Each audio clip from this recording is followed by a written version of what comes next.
So, of course, as I do, we'll start with my joke. Jackie, Not gonna one of say her a last word. time she has to listen to them. A And few more to go, I think. this is due to Patriots Day yesterday, so it's a Paul Revere joke. Oh, boy. Why did Paul Revere ride his horse to Lexington?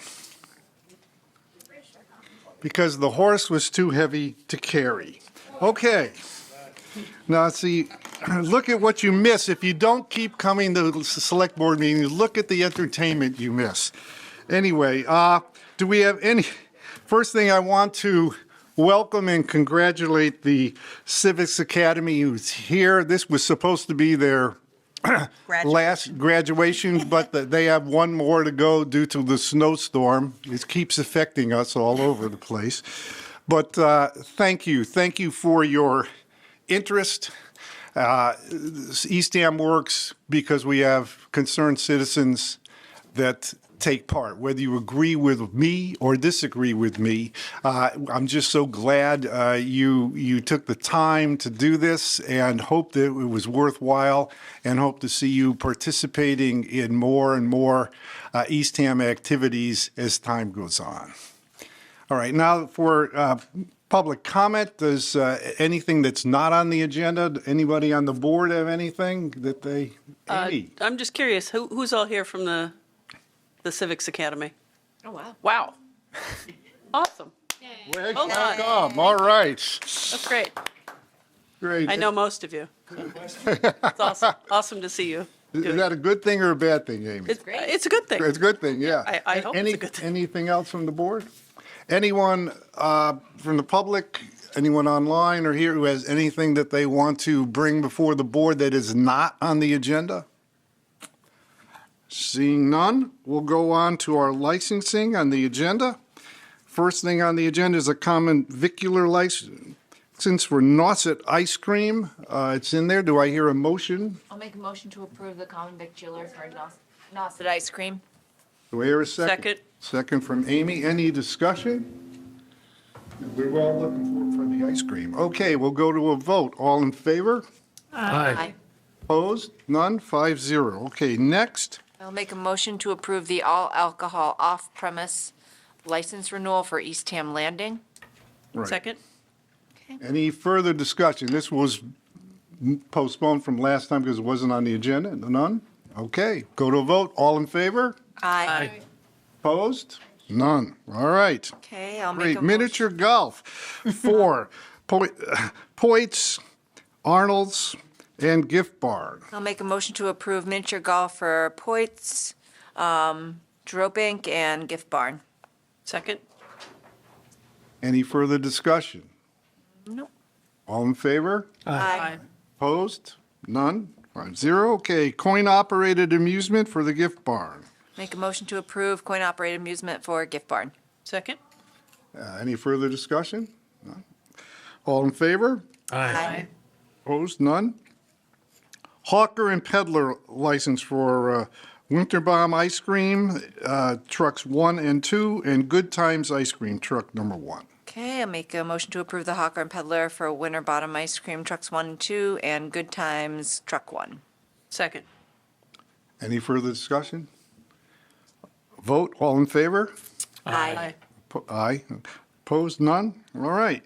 So, good. We have time to go quickly down to the town manager's report before the 5:30 pre-town meeting. So I just have a couple of items. One is that we need your signature on a request from the state. They are going to be redoing some aspects of the ramp at Rock Harbor. So this is at no cost to the town. It's the state moving forward with a project that they have. And then I have a couple of extra meetings to talk to you about. So we're going to get the bids in for the wastewater contracts a little later. So they'll be coming in the first week in June. We'll be taking a look at them, or last week in May, first week in June. We'll be taking a look at them and making recommendations to you. And so we may need to have a special half-an-hour meeting to authorize those contracts on Friday, the 5th So, 5th of June? yeah, we don't know what time, but we'll try and work it out so that at least 3 of you can come. We have to get everything to the SRF by the 8th, so that's the.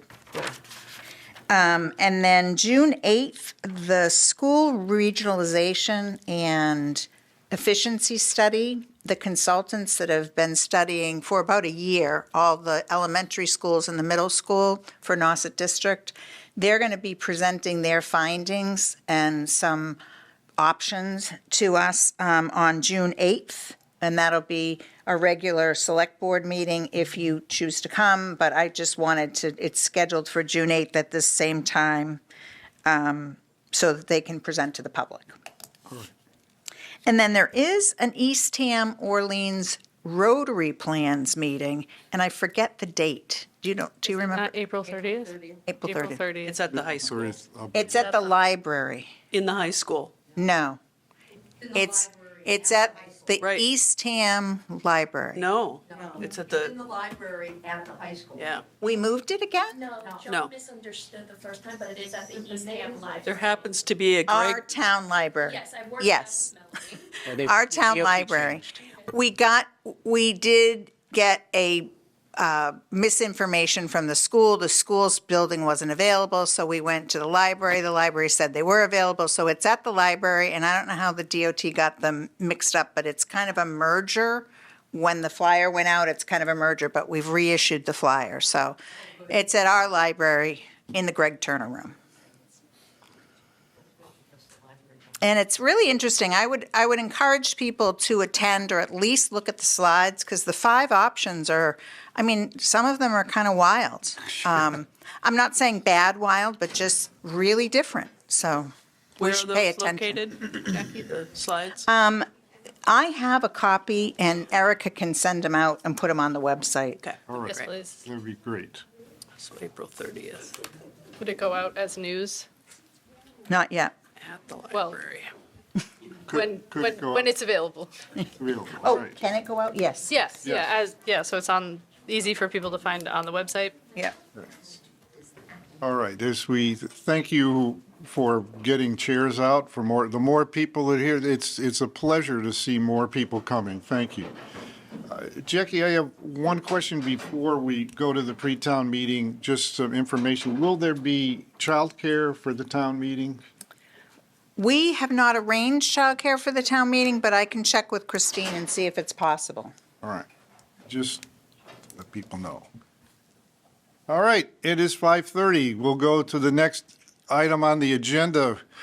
I'll call our esteemed and distinguished town manager, town moderator, to lead the pre-town meeting. And Scott, the podium is yours. Thank you very much, Mr. Sarasvel. Hope everybody, want to welcome everybody, and great crowd, so very excited as we're a couple weeks, or just shy of 2 weeks for town meeting. My name is Scott KERRY, I'm the town moderator, and the purpose of our pre-town meeting is what it has been in the past, just sort of to kind of get the warrant in front of people, to work through it, especially people who have never been to a town meeting before. We tend to walk through it. I try to, since I've become the moderator, what I've tried to do is go through it and look at it and to kind of get an impression of whether I think something is confusing or might need some explanation to the people in the crowd, whether you may be for something or against something.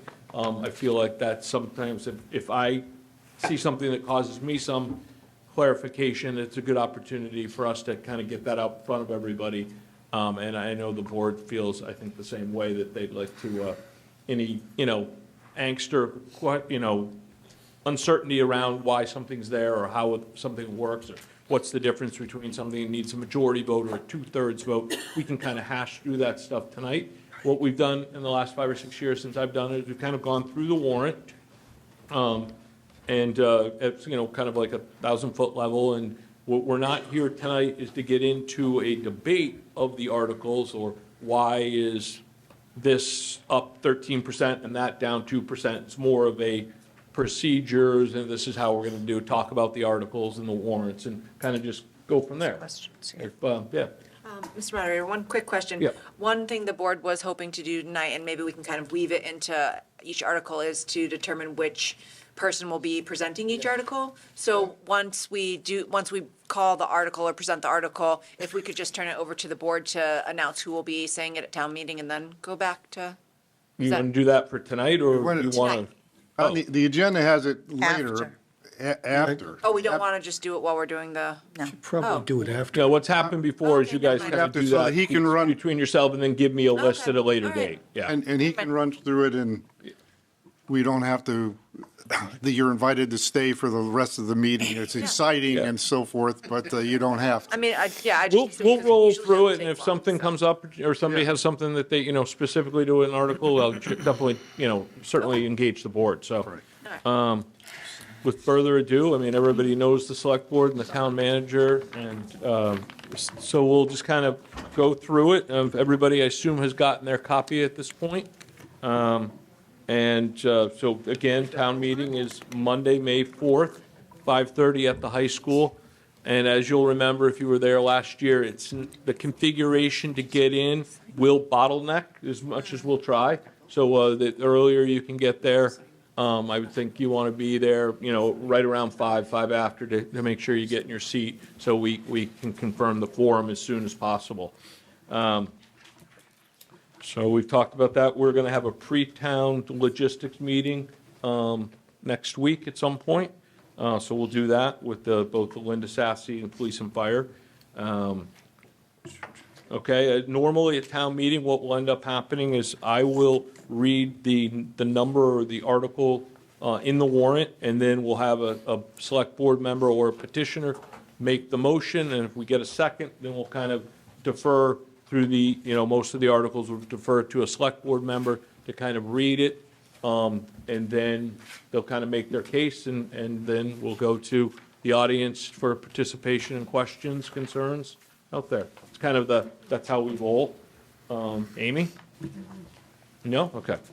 So, so some of the articles within the warrant are, somewhat house cleaning. We kind of find ourselves when we start right off the bat. The first article within the warrant is a bit of a house cleaning item. It is basically allowing for the transfer of monies from specific funds to pay some bills. Not too much to it. It kind of involves revolving funds, so sort of some municipal accounting lingo there. The second article we get to, a little bit of the meat and bones of it, we get right to it. Used to be, up 12. until 2 years ago, it used to be a little further in there, so people will be waiting around for that, but now it's right up front, so we just get right into it. So kind of the operating budget, a few components to this. You'll see the article, and you'll see a summary and explanation from your select board. You'll also see some predetermined votes from the board, and both with the finance committee. So they've already kind of gone through it. It's their article to present. And that's the way, the town of Eastham works, is that it is the select board's budget, and the town administrator, town manager operates within the scope of their direction. And so obviously there's a lot to that.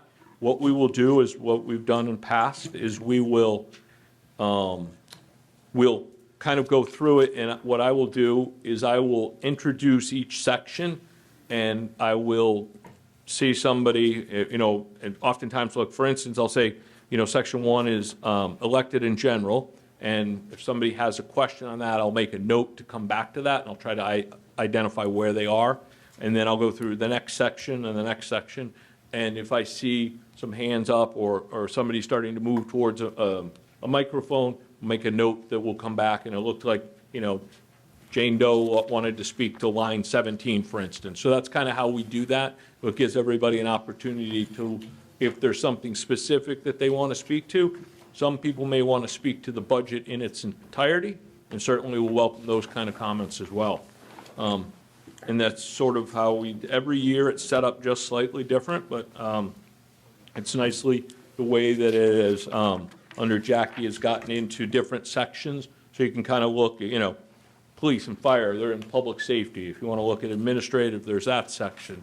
There's capital, so you can really narrow in on these sections, especially ahead of time. If you get yourself that you want to discuss something of that, you can kind of really narrow in on those sections. So that's kind of, that's the operating budget, which is, sort of the Bible of the town, so to speak. Then we go to Article 2B, approve and fund collective bargaining agreements. And this is where I had my first question, so I will ask, and any one of you are welcome to get it. So in this article, you'll see that there's some numbers discussed, and is the $1 million that is discussed in 2B included in the budget for 2A? Mr. Moderator, the answer is no. Okay. Because these aren't ratified contracts till town meeting approves them. Okay. And they're not ratified contracts unless a Proposition 2.5 override were to pass. Okay, so that was a question, for instance, that I had when I was reading the warrant. So if people see that, when you go to discuss 2A, if that passes, that is an additional amount of money in and above the operating on the previous article. So that was just something that I saw. I thought I knew the answer, but I thought I would have you guys explain that. So you'll see kind of how, that's how kind of I go through this. And sort of rolling along, 2C. Do you want to see if anyone has a question on the budget? We can, yeah, if anybody has a specific question, I mean, it is pretty complicated this year. yeah, no, absolutely, and, And Mr. Moderator, I just want to point out Yep. to your question, in the summary of Article 2A, in the second paragraph, okay, knowing that that might be a question, it's a little confusing, but we reference the increase in the taxes of about 8%. yeah, That does include Article 2B as well. okay, And Oh, for the purposes of the explanation, we incorporated everything. okay. So if everyone saw that, in the narrative, it includes the $1 million, but in the budget, it does not include the $1 million, okay, that's good. Right, yeah. All right, good. Well, it's just, this is why we're here. Yeah. This is, okay. I did have a question, I didn't see any hands, so we will, and we can always come back to something, if Yep. something pops up in 20 minutes, or somebody say, oh, I should ask that question, we can always certainly look back to that. Article 2C, I thought maybe somebody would be, I had a couple questions, so I thought maybe somebody could explain, because, when you're working finance, you look at this and you think to yourself, okay, in the 2026 budget, it looks like our expenses and we raised revenue, but in 2027 budget, under the water revenue, there's nothing there. So I thought maybe somebody would explain what the purpose, or, explain that, where the revenue go. Well, I think Rich can explain it best, but what we're doing in a later article, there's creating the Water Resources Enterprise Fund, which will have water and wastewater in it. Revenues. And we want the revenues from that to go into that specific fund. And so what we're doing is depleting what is the Water Enterprise Fund, that $1 million, depleting that, and the revenue from water will go into the new fund. That's Article 4D. Right, and so I was gonna come back to that, so why don't we, if everyone, do most people have your warrant? So if we do this little exercise, I think everybody would be good. Yeah, we have extras. So why doesn't everyone, so we kind of get an idea, so everyone sees what 2C, and then if you want to look forward to 4B, D, D. That's on D page is the David. 31. Look forward to 4D, because I think it'll help explain what Jerry had mentioned. So the revenue from water and wastewater, if you hook up and you pay the fees, is going to now go into this enterprise fund. Does anyone want to just kind of, why that's the case, or what's the Well, in a small town such as ours, a lot of the resources that we're going to use, a lot of the assets we're going to use to administer water and wastewater will be the same assets, the same resources.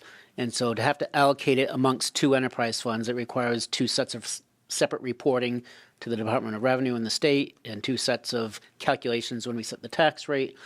And then you're beholden to operating just for water within one fund and just for wastewater in another fund. So by combining it, we eliminate a lot of administrative work, and the assets that do go into that joint fund are fungible between the functions, the activities of the fund. At the end of the day, it is all about providing for clean natural resources, clean water for Eastham, whether it's the wastewater or the water system. So it's a pretty common application nowadays where you see towns converting to these. And the reason why we're doing it this way is because the state just doesn't make it easy to take a simple vote to transfer the assets from one fund to the next and start it within one fiscal year. So this was the methodology that we could do to get that new fund started ahead of wastewater coming online. But there's no financial impact in any event because of this. Okay. And another follow-up question, what is the difference between municipal water infrastructure investment fund and the water resources enterprise fund?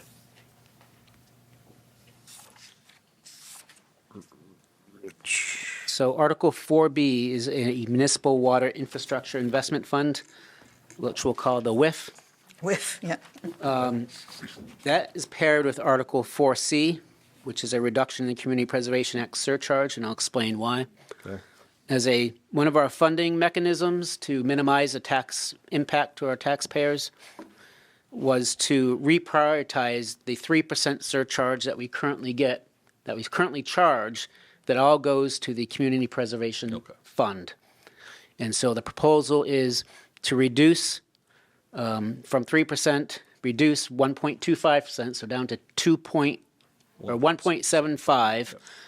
The total 3% surcharge will be split 1.75 to CPA and 1.25% to this new WIF fund, which would generate about $600,000 annually.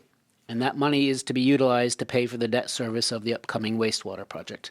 So it's one of several funding mechanisms that we've put in place, or want to put in place, to help minimize the impact to taxpayers. It does, 4C does come at a cost because now we won't have as much money available for CPA projects. And we do lose some money on the state match that we would otherwise receive. But overall, with what's in front of us, with the significant infrastructure investment, we felt that a reprioritization of this 3% surcharge was the way to go. Okay. So, and I'm going to come to your question, just to kind of surmise that. So it's kind of complicated. So this is a three-part in two articles thing.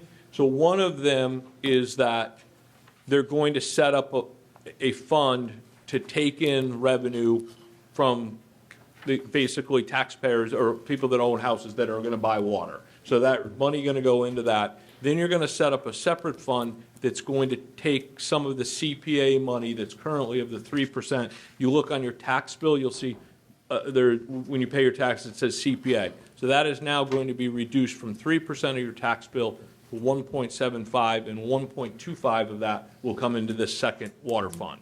So I just didn't think it was possible that everyone was going to get that, so I just thought I'd spend a couple minutes on that. Yes. I think you have a question. Yep, and I there's have a a question, we'll come back to the CPA in a second, but we'll go to, yes, sir. I just wondered, excuse me, I wondered if there was any special meeting for the enterprise fund.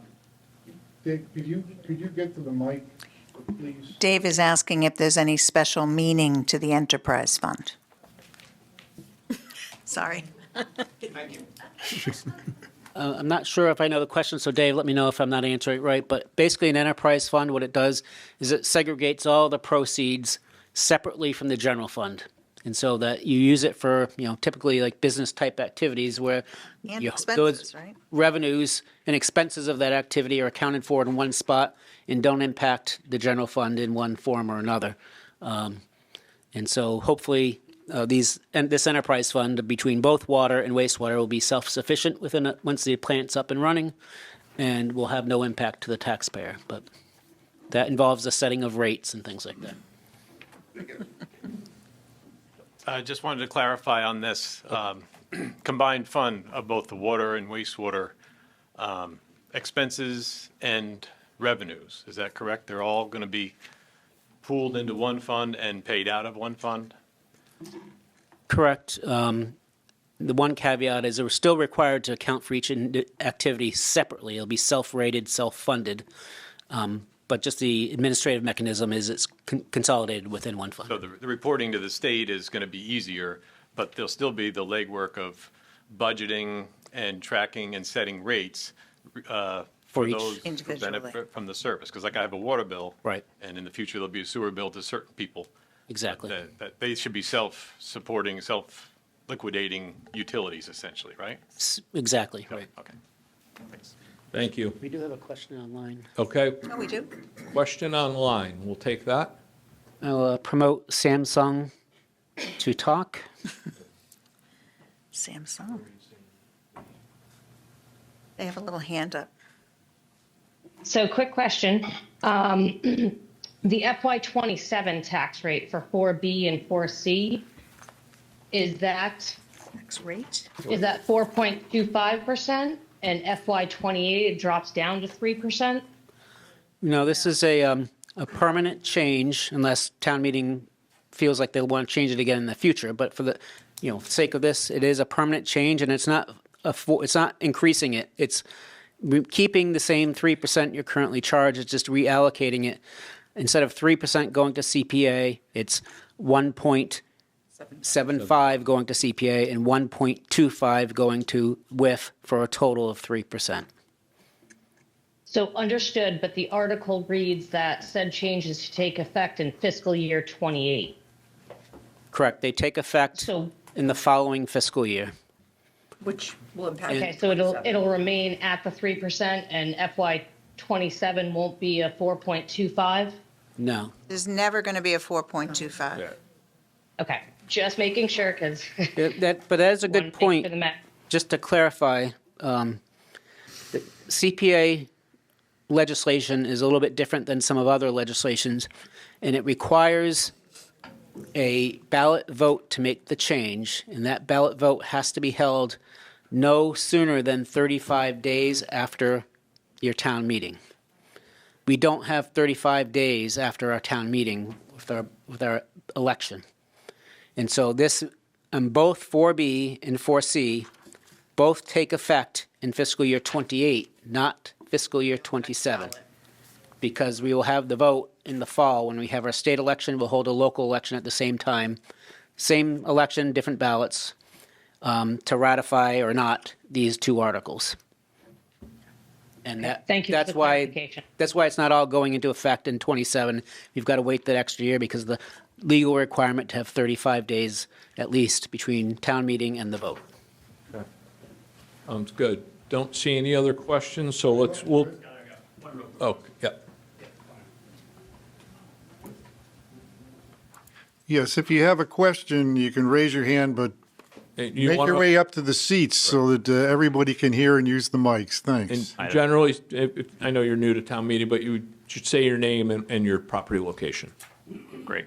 Chris Casey, 675 Kingsbury Beach Road. Question in terms of, and I know the intention is tying these two articles 4B and 4C together. However, the language doesn't specifically state that. So it is feasible that one is rejected and one is approved, and we would reduce the percentage.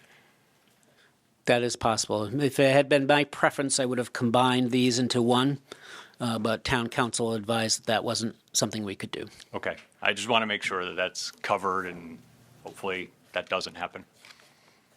Thanks. Okay. One way to avoid that, though, is if 4B fails, we could just Skip 4C. state that or skip Yeah, we could 4C. vote to, Indefinitely postpone the next Okay, article. we will do that. I will make a note to do that.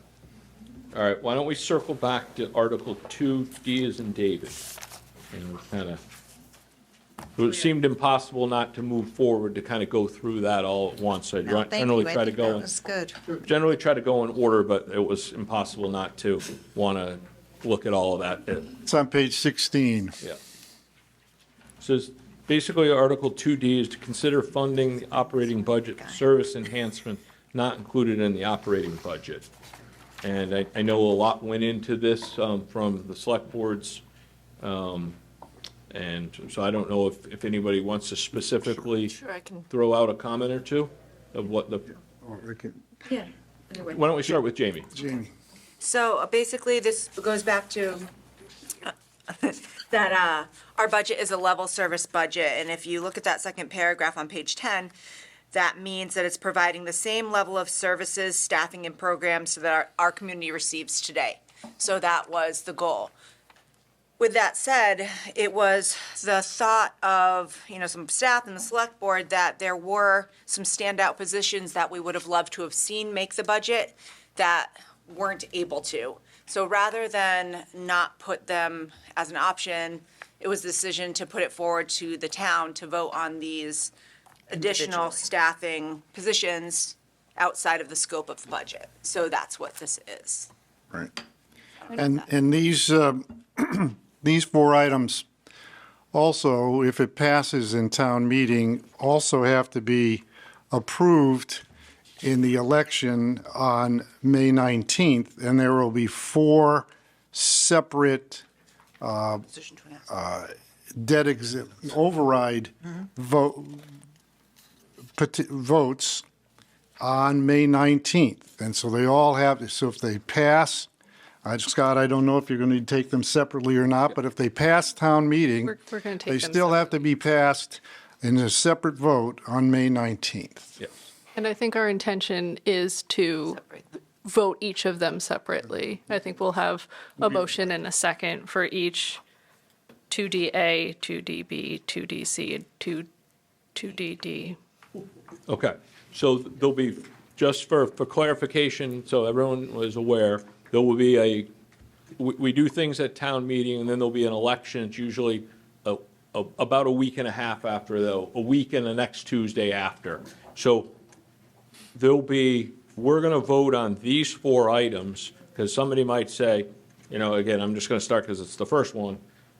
Wow, we really need this at Council on Aging. So we're going to put that to a vote, and the town meeting will say, okay, that's important to us, or it's not as important. And then we'll go to the next one, then we'll go to the next one, and then we'll go to the next one.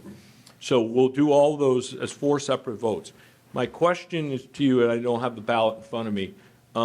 When we vote at the ballot, you have now combined, or you're not combining? No, those 4 are separate. There'll be 4 separate votes for these Questions. 4? There'll be an Yes. override vote for their operating budget, and then there'll be An override right vote for the new collective bargaining. contracts. Okay, Yep. so in theory, theoretically, we're going to have 6 votes at town meeting, because obviously you're going to have your operating, you're going to have your collective bargaining, you're going to have the 4 on this page, and then you'll get a second opportunity at the ballot to go back and vote those again. So I just. Right. I think the clerk posted a sample Yeah, of the I'm ballot. Wait, It's in the front of the warrant. You can see the questions right in the front there. It's questions 2, 3, 4, and 5 are those 4 items. Are these 4 items here? So- 2D. So what I will do is I will say, Article 2D, consider funding the operating budget service enhancement not included in the operating budget, item A. And then I'll say, do we have a motion? Right. And if we have a second, then I'll ask one of our select board members to speak to it. And then once they've spoken to it, then we'll go out into the audience, see if anybody has comments, just so everyone knows how it's going to work on game day. So this gentleman has a question. Good evening. Bill Munger, 215 Wonderstrand Way. First of all, I'd like to thank everyone for all the work they've done on this. I just can't imagine what it takes. So thank you. I just have a few questions. If we could go back to Article 1, Okay? the Wow. recreation bottles and cans. Can someone explain to me what that is? Because I know it was canceled at the It is. It was canceled, but there is still a revolving fund that is named recreation bottles and cans, but it's really a fund for recreation. okay. Then So the recreation we should department, We yeah, should change the name of yeah, that, actually. I know, we should. I'll have an amendment at town meeting.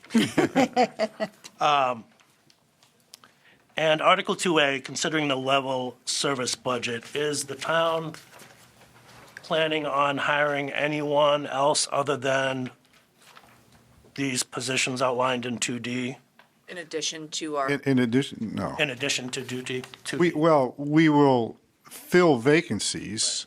but no new No new No position. new positions. Yeah, 2A is the exact same level of staffing we have now, and 2B also isn't adding any new positions. It's the amount of funding required to fund our existing staff for the next level 3 years due to our collective bargaining obligations. 2D, the Finance Committee recommendation, is that backwards, or is that 4 yes? No, Yes. no, yeah, there's 4 yes, and then, and the first one, 4 4-0. yes, and 5 abstentions. The question here, and it was an issue that came up at the Select Board meeting as well as at the Finance Committee. This is, at least in my experience here in Eastham, the first time we've done this, put some things over and above items that were disallowed from our budget. We gave a direction for a level service budget, and this is up above and beyond, so these were rejected in our budget system, but we thought it was worthwhile to bring forward to the town and have the town decide whether they wish to vote for these 4 new items, and each one is listed at how much it will cost separately in the cost on a median, to taxes on a median household. And the question was, do we vote to recommend or not recommend, or just say, this is for you to decide? So we haven't figured this all out totally on how we want to look at it from the point of view of the Select Board and Finance Committee. So they're not no votes. The thing to look at, they are not no votes. They're thank just you. saying, this is up to you. Yeah, and I think it's not, there's no lack of clarity here. Some members of both the FinCom and the Select Board felt that they should not opine. Okay. That's right. Yes, that it was for the The taxpayer. taxpayers. Okay, I get it. Last question is, why isn't the Article 2 broken down on the ballot like it is in the warrant? Article 2A or Yep. 2, All of Article 2. 2A. Do you mean all of those sections to vote on Yes. each section individually? Well, I can tell you from a historical basis, it's never been any way that it's been, and I've been doing this I've been to, I think, every town meeting for the last 35, so it's always been like this in some format. Slightly different, it used to have a few more categories, but it's always been the operating budget is, That may well be, but why wouldn't it be the same on the ballot? Because some people may vote against Article 2D, but want to vote for everything else. So the first question on the ballot covers Article 2A and 2B. They kind of, Correct. even though they're separate at town meeting, it's a formality sorry, because, yes, that's because the state law requires town meeting to ratify contracts. What we do that's a little bit differently is that we ask you, if you want to ratify these contracts, here's the cost associated with it. But it's really 2A and 2B together are the operating budget, and that's why that's question 1. And then the other questions, 2 through 5, mirror 2D. So you might be supportive of adding Council on Aging program staff, but not supportive of expanding online permitting. And so you have an opportunity at town meeting to vote your conscience, and again at the ballot box. that's not the question Mr. Munger asked, right? You're asking on the think I- operating budget, why aren't we voting each section? Is that the question you asked? No, I think I get it. I think what you're saying is, why don't we have 3 different questions? On the ballot, I Yeah. don't have the ballot with me. Because No, you do. basically. It's right in, You it's do, the it's in second the front of page. the warrant. Go back to the front, and then it just open one page, and that's the ballot. It's because every override requires 2 votes. So, as Rich said, it doesn't matter. Right, If okay, you so- vote against something at the ballot and it loses, then it's going to lose. Sorry, so my question is question number 1 on the ballot. It's the collective bargaining agreements plus not, $460,000 for the educational expense budget and $755,000 to fund the general municipal operating. Because they're all operating Should be separating, expenses. separate. Operating budget. Rich, that was a choice that we made to put Right, them be- together. because, And for if example- you could explain it, that would be great. Yeah, and it's kind of a one for all for one approach. That first question you're referring to, the 460 and the 755 are part and parcel of that table, that operating budget table in 2A. They're inclusive in there. They're in there.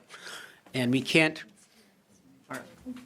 it all has to pass or it all has to change type of thing.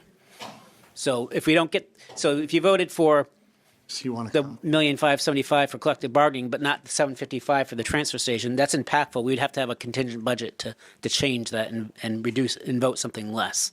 So, If it fails, we're coming back in June. so it's the totality of the level service budget we are asked to present. Okay. And has the MOA of the collective bargaining agreement been ratified or no? Not by town meeting, that's why we have Article 2B, but the select board and the unions and management have finished the collective bargaining and have MOAs. So meaning that's not ratified then, right? Well, town meeting's required to ratify them. It's agreed upon, what you're saying, but not ratified. Ratified by the members of the collective bargaining units? Yes. yes, They have been ratified? it has, it has. Okay, thank you. Thank you. Okay, seeing nothing else on the twos, we'll go to Article 3, which is capital improvement plan and capital budget.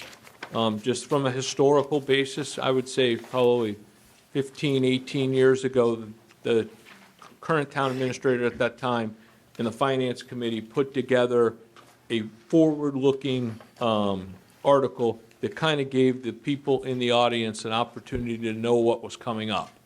You know, how often do you need to buy an ambulance? How often does a roof in a town meeting building need to be? So that's kind of historically what that came. And it's sort of, if you look at it, I think, and anybody can speak to this, but it basically tries to give you an idea over the next 5 or 6 fiscal years what is going to break down in our town, what's on our wish list agenda.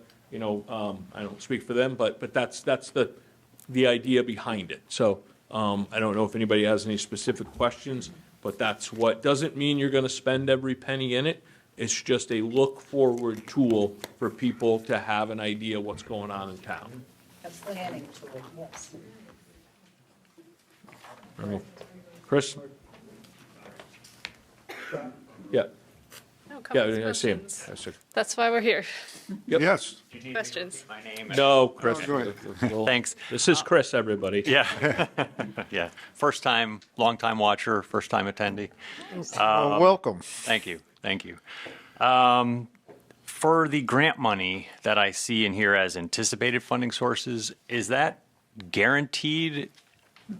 No. Because I see in fiscal year 2028, it's 3.5 million. Oh, no. If it's not guaranteed, then how do we fund that if that's the plan for capital budgets? Well, we have all, that's why this is a plan. Right. You know, if that money does not come through, then we will change the plan. Okay. Either we don't do the project or we look at other funding sources. But the reason you see that is a lot of places don't include things that are funded by grants.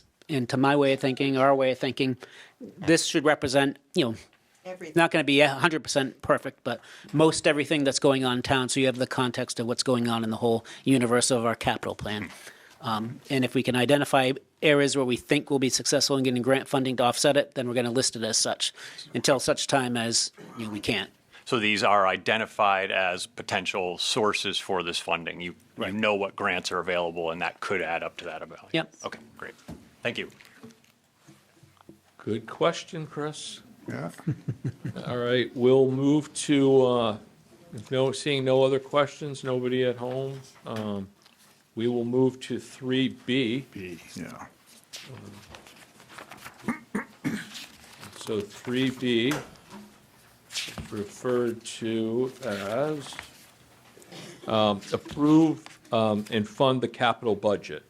So I don't know if, Rich, you want to kind of. Sure. What So we this plan is to spend. a derivative of 3A of the capital plan. When we get to the year where we actually need the funding to do the items in that capital plan, 3A doesn't give us any funding. It's just the plan, and you're telling us that it's an okay plan or not. 3B is an actual appropriation to execute that plan on the various projects. And so we've listed out kind of by department the funding that's going for capital items related to each department. And is this money in the previous article, or is this on top of? No, there's no money in the previous article being raised. This is raising the money. But it is 3A, the first column for FY27. That is this. Pretty much represents this. It might be some differences because when we get to actually executing this article, we might have found something out different that wasn't in, that was or wasn't in the plan, and you'd see it in here. Or not wasn't it. Anything wasn't in the plan would have to be handled separately. But if we take anything out of the plan, it might be taken out and in 3A, but not necessarily in 3B. Okay, so I didn't ask that question the way I wanted to ask it, so let me ask it again. Is the money in Article 3B included in the operating budget? For instance, do you have capital expenditures, you know you're going to need police cars? Is any of this in the prior article? No. The capital budget stands alone from the operating budget. So if people want to get an idea of how much the town of Eastham, you start to add articles together and you'll kind of get a real picture of. About $400,000. Right, so we use multiple sources to fund this. We'll use, for example, the ambulance fund. When people pay ambulance fees, it goes into a separate fund, and that's utilized to fund the fire department capital plan quite a bit. We have $400,000 of tax levy several years ago that was approved to have a regular funding source of our capital plan, a routine capital. So it's $400,000 that, that has inflated over the years and really needs to be closer to $600,000. But we didn't increase that. We left it at the 400 because the main funding source we use is what we call free cash, which is savings from budgetary items in prior years. So, for example, if we think we're going to spend $200,000 on our reserve fund and we don't have any extraordinary circumstances happen and we don't have any blizzards, then that $200,000 closes out, what we call closes out to the general fund. And we have to go through a certification process with the state, and they certify it as free cash. And that can't be spent. It doesn't go anywhere. There's nothing we can do with it until we bring it to town meeting, and town meeting can then appropriate that free cash to pay for something.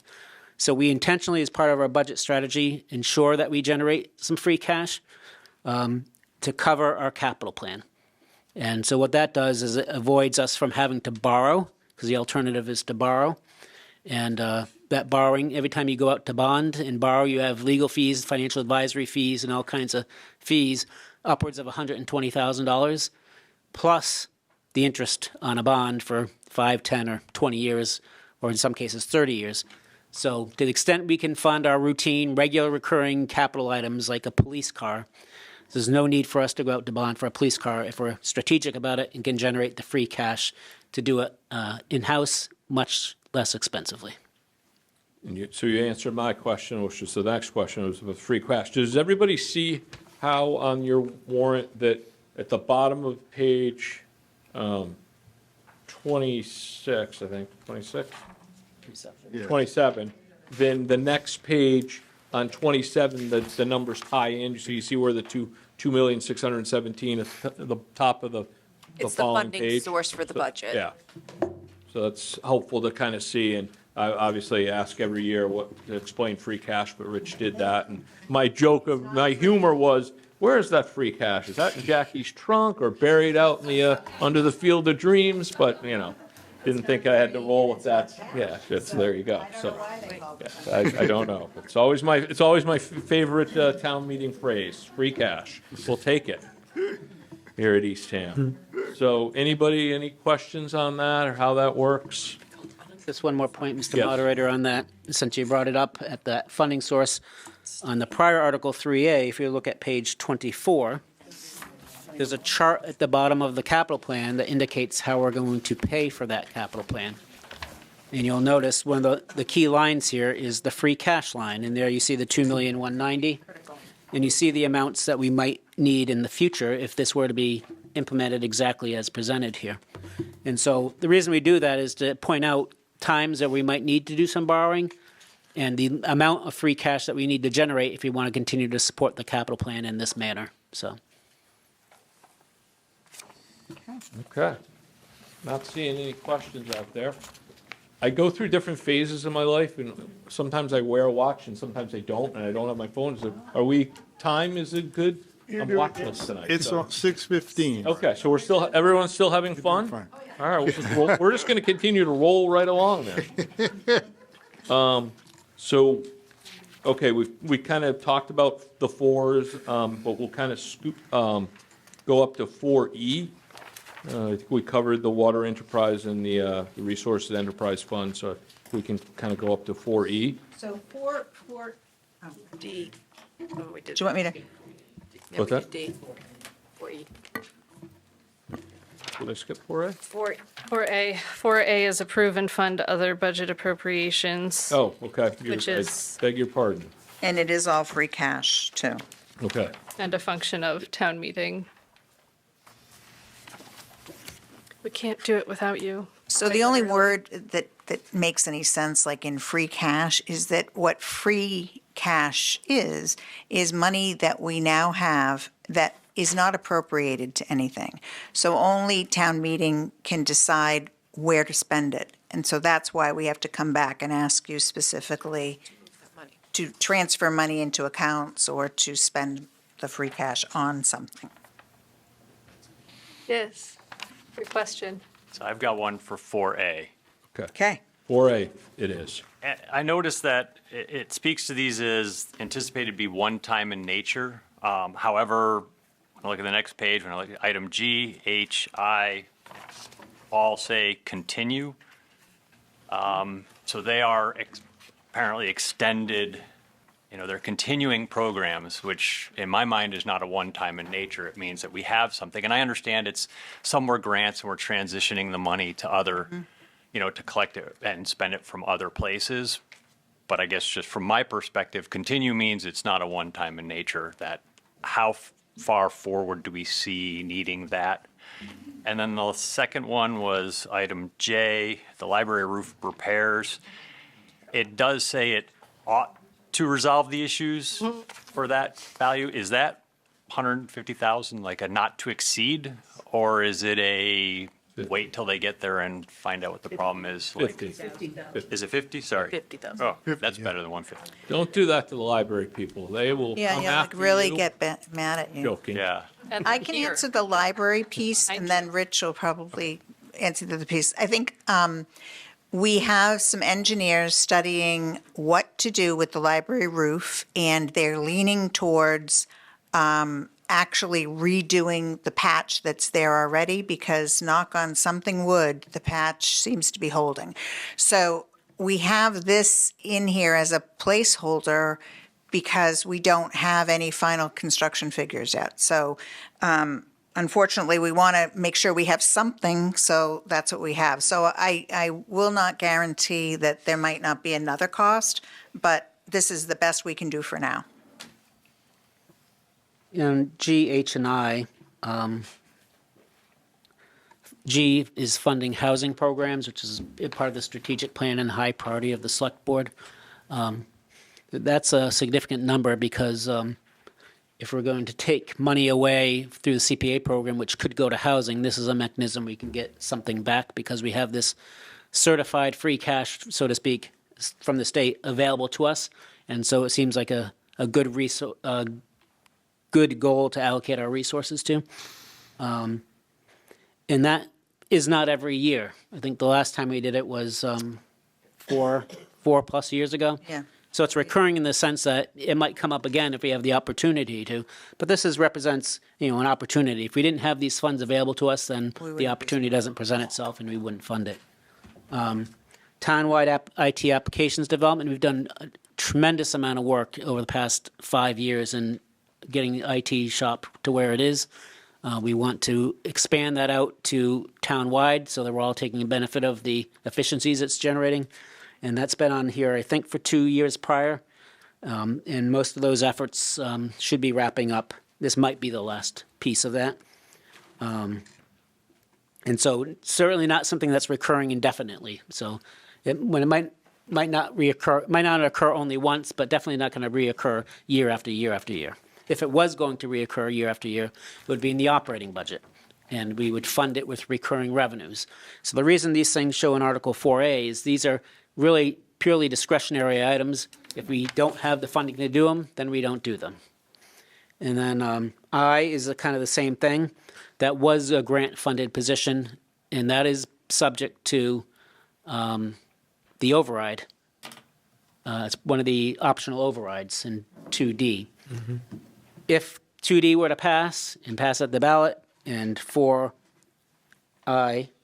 were to pass, we just wouldn't spend the 4I because it would be funded. But this buys us another year and allows the friends who are donating money now to make sure this happens. It gives them the opportunity to transition off or decide what they'd want to do. Is that clear to everybody? So you can see on going back on 3B, you can see how everything that's under that article and how the town is going to pay for it in 3B. And then 4A, you got that 2.1 million, 2,110,000, or 110 and 10,000. So where is it, that money is from? That those monies there for those projects are already in the town coffers. Yes. Okay, all right, so that is, does everyone understand that's money the town already has from a variety of sources that we're gonna use to do that list of things? And Mr. Moderator, just if I may, Yeah. because this is a common question you get, why not use that to reduce property taxes? And the answer is because these resources exist on a one-time basis. There's no guarantee. We had a very successful, financially successful prior fiscal year that generated a lot of these results for lots of reasons. And if anyone's interested, on our website, we do a year-end review with the Finance Committee that kind of goes through some of those reasons. And those reasons aren't expected to reoccur. Now, some of them may. We might, strike lightning in a bottle again. But we also know, for example, that we have some shortfalls because of the blizzard this year that's going to eat into it. So free cash is never guaranteed, and it's not a recurring funding source that you can rely upon, which is why we don't build it into our operating budget, because the operating budget represents annually recurring expenses, and so that needs to be funded with annually recurring revenues. So something that's a one-time is basically discretionary for the town to decide what they'd like to do with those funds. We would never allocate them to fund the operating budget just to have to not have it the next year and then have to cut. Okay, great, thank you. All right, so going to 4C as in Charlie, we sort of hit on this, that this is the currently your tax bill, you'll see the 3% for the CPA money. And so one of the things that is always nice when we're at town meeting is we do have legal counsel with us up on stage. So in case a question comes up, and of course my question would have been, is this legal to change the CPA percentage down in this particular case? And I think Rich touched on that before. It does require a vote at the ballot. And does this percentage change for the CPA? Will that have any, and those of you that are new to CPA funding, there's a predetermined percentage. So if there's X amount of money in the CPA funds that come from your tax bill, there is a predetermined formula of what bucket that goes into. So will this change have any effect on the percentages that the monies go into? No. It'll obviously be a lesser amount. So the minimum state requirement is that the CPA committee allocates, in therefore town meeting, which you vote at a future article, allocates a minimum of 10% of the estimated CPA receipts to each of the 4 purposes for which we have CPA, and no more than 5% for administrative purposes. So those are state law minimums, and obviously 10% of a smaller number will be a smaller amount than if it were 3%. Okay. It could, in the last couple of years, the CPA committee has voted to allocate more to housing. I believe it's 30%.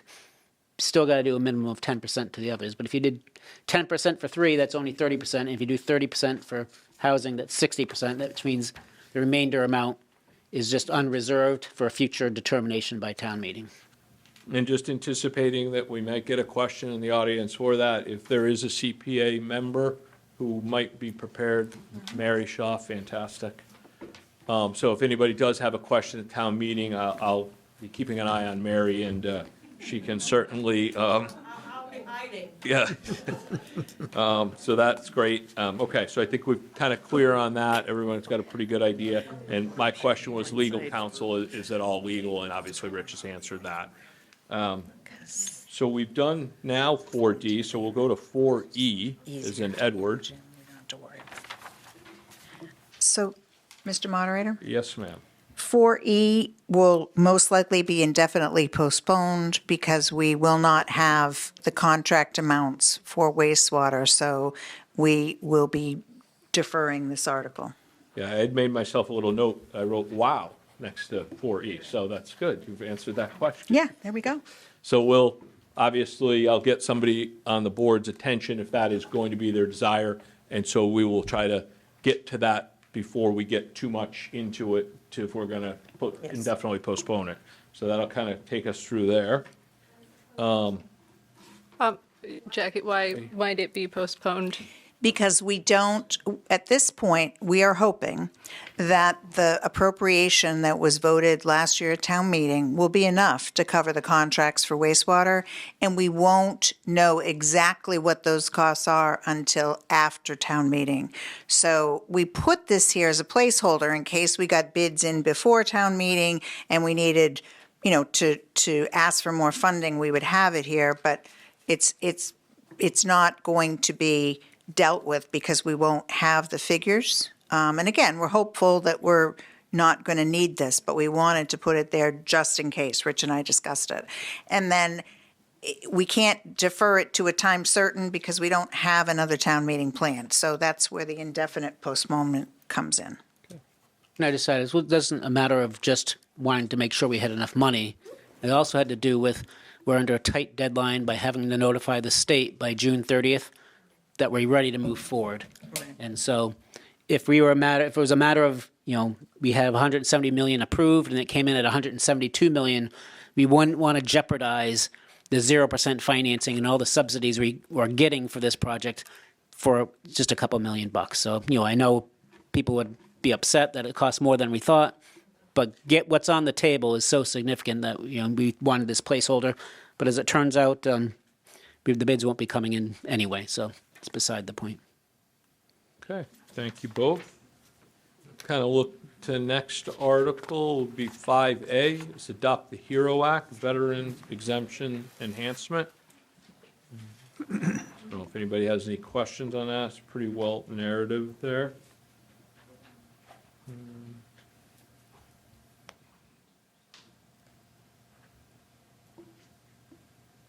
Okay. And so seeing no questions there, nothing at home, kind of look at Article 5B, which is amend the bylaw for business licenses. Both. And these we're getting into some zoning and procedural things, so I don't know if there's any specific thing there. Yeah, Jamie? Yeah, just so folks know, B and C are more just to bring our language up to that of the state. It's more of a procedural thing to make sure that our bylaws match that of the state. And I will say the town clerk has notified me that she has a problem with Article 5C. She doesn't think it's correct. So I haven't sat down with her and Rich to know whether it's something that we can fix before town meeting or not, but just that one's in jeopardy too. Okay, so. If not, we'll just do it next year So- or next town meeting. So 5B is sort of a procedural or kind of get in the line with the length of permitting? Is that the basic gist of that, Jamie? Yeah, they both are, 5B Okay, and C. Right, and I just wanted to go. And then 5C, I guess has to do with licensing of kennels and so on and so forth, but apparently and again, We might have gone too far on that with We- these strikeouts. okay, and we'll also, The, obviously, our town council will take a look at Yes. the whole warrant in its entirety before, so if there is a red flag there, I guess we'll, in this one, you stay tuned for. Stay tuned, Stay yes. tuned, our esteemed town administrator. May We'll talk 4th. to our licensing clerk, and we'll kind of take it from there. Mm-hmm. All right, won't spend a lot of time on that. No, And my experience tells me that if we're gonna get into articles about people and their animals, we probably ought to have our ducks in a row. exactly. Just saying, Yeah. okay. All right, so that was 5C. So now we're on to 5D, acquisition of utility easement at Thoreau Drive. I'll explain. This is a simple matter. It started in 2019, and town meeting voted to do a special act of the legislature to assist us with Thoreau Drive, because Thoreau Drive is a private way, but it has 100% of their electrical utilities buried underground, and it's almost 40 years old. So it was a mistake that was made by the builder at the time. The contractor did not turn the new service over to Eversource, and Eversource is saying, we're not going to fix it. We don't own it, and we're not going to fix it. You have to bring it up to code in order for us to take it on. So we did a special legislation, and everyone in the neighborhood, every single owner on the road has agreed and signed the easement except for one. And so this is our way of really trying to bring this home. I was hoping to do it before my retirement, but just get this project finished. The town will not be paying for it. The town will be assisting the private residents to do the work, and then each resident will be assessed a betterment on their taxes for the cost of the work. So it's not a money article. It's simply to make it easier for the Thoreau Drive residents to move forward and get new electricity before, they have another long power outage in August, which they don't want. All right, well, I think not much for the body of town meeting to do on that one. No, no. If you don't live on Thoreau, it probably will move right along, so. Okay, so we will kind of take a look at Article 6, which is 6A, I should say. Authorize special legislation to expand the residential tax exemption to cover properties used as year-round rental housing. Yeah, this is something that some other towns, P-Town, et cetera, have done. We need legislation to do this. We have implemented the RTE, and whenever the RTE is implemented, and this is an idea to, if you own property and you rent it out year-round to someone, that creates a year-round abode for someone in Eastham, and we want to give them try to encourage people to do that. Maybe some people will take this and not go short-term rental and get a year-round rental. And so this is our hope to do that. I have spoken with the chair of the Provincetown Select Board and said that they have quite a few property owners that have taken advantage of this, and so hopefully we can have that and increase the housing stock, the year-round housing stock within Eastham with this. But we need special legislation, and this is authorizing us to ask the legislation, ask the Beacon Hill to enact this. And just to add to what Jerry said, this is a problem for some residential homeowners that do live in Eastham, but they have several homes. They rent them year-round, and they cannot get the residential tax exemption on those dwellings. So it's not just for part-time residents who might want to take advantage of this. It's for some residents who, obviously, the exemption right now is only for your primary residence. Okay. Thank you very much. And so kind of brings us to Article 6B as in boy. Authorize special legislation to prohibit the application of fertilizer in Eastham.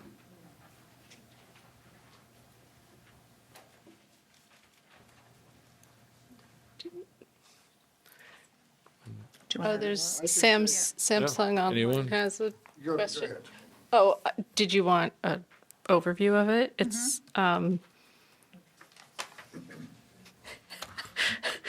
Well, I can yeah, kind you of, could do it. I wasn't prepared. I was going to say there was someone else. That's on all it, right. Unless you. Laura, This isn't, Laura's here, but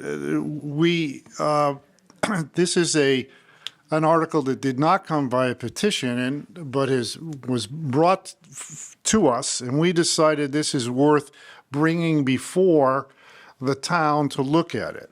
It's an article that matches what's been done in Orleans, and I think that matches what was done in Nantucket, if my memory is correct.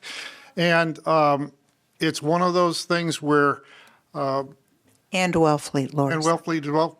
It's one of those things where if you go to Beacon Hill, or if you go to any legislature, mine was at Capitol Hill when I was working on it, you want to try and go together as much as you can. So it matches what was put forward by those other towns.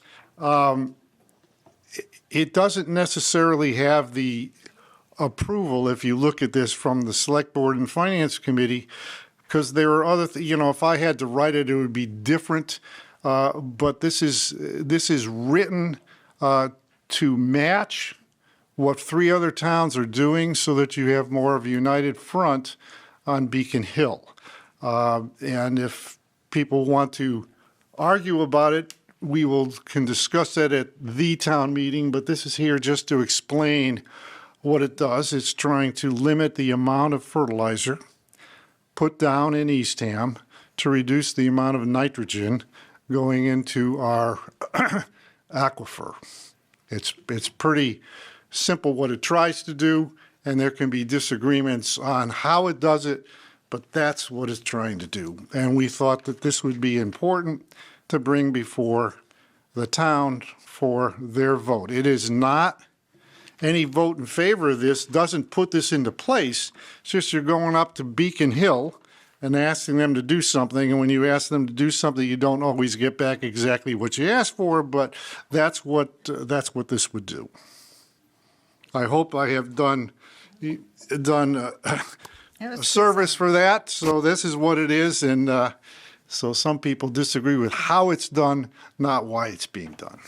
well, I think, just kind of looking at the article as far as when the voters, I mean, there's nothing that's stopping anybody that lives in Eastham, hopefully, doing this on your own anyways and putting less Right. bad stuff in the ground and, Right. But obviously, these articles tend to get confusing because you have both the purchaser, you have the seller, and you have the user.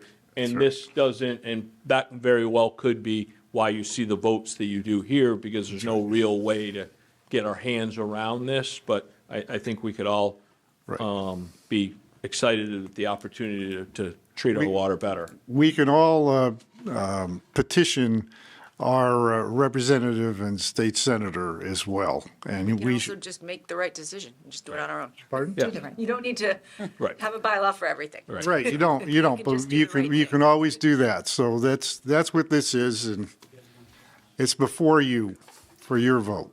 All right. So it looks like we have a person online, so we'll take that person. Please introduce yourself. Promote the Samsung user to talk. So Sarah Clark, 60 Miles Pond Road.